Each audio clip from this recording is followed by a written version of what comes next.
G'day everyone, out of 555 here. In today's video, we're going to be replacing the license plate or number plate light on a Honda CTX700. So you'll need a replacement bulb. The bulb you'll need is W5W or T10 bulb. These bulbs are rated for 12 volts, 5 watts.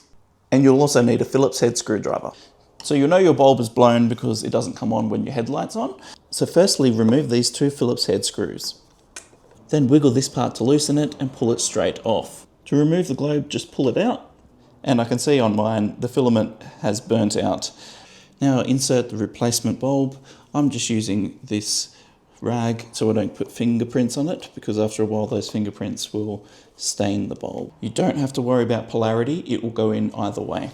Now to test it, turn the ignition on, bulb is good, let's put it all back together.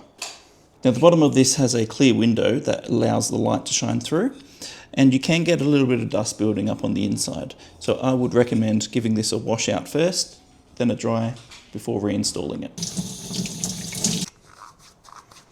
This is an optional step, but if you have some silicone spray, you can spray that and just give your seal around the edge a bit of a clean to keep that rubber nice and supple.